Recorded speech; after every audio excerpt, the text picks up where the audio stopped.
Nous sommes des soldats coloniaux, des indigènes, mobilisés lors de la Deuxième Guerre mondiale. Moi, Mohamed Guedals, Paï, je traverse la Méditerranée depuis l'Algérie. Moi, Kouba Sissoko, tirailleur, je longe les côtes de l'océan Atlantique depuis le nord du Sénégal.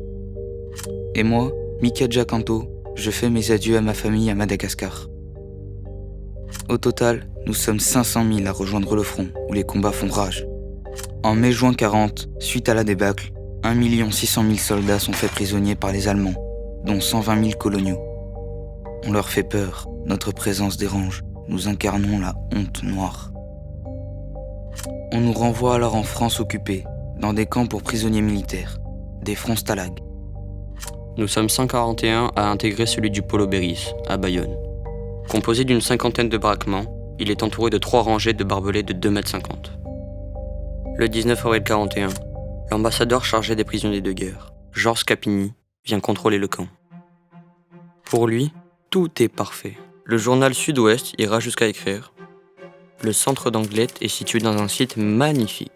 Un vaste espace et la nourriture est excellente. » La réalité est bien différente. Les conditions de vie y sont difficiles.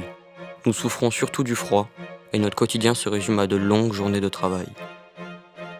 On charge et décharge des trains de marchandises. On aide aux champs et on s'échine à la tâche dans les forêts de pins. Les efforts demandés sont intenses et nos maigres repas ne suffisent plus à nous nourrir convenablement. Nous tombons malades. Dao Toumaga, notre camarade soudanais, nous quitte à la suite d'une pneumonie. Moi, je meurs à l'hôpital de Bayonne, le 15 avril 41, à l'âge de 23 ans. Dès les années 50, nos sépultures sont rassemblées dans une crypte au cimetière Saint-Léon de Bayonne.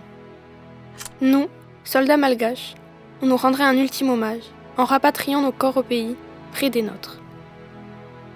Une stèle est maintenant érigée au quartier du Polo Béris, afin de garder une trace de l'histoire tragique de ce camp et de ne jamais nous oublier, nous, soldats coloniaux morts pour la France.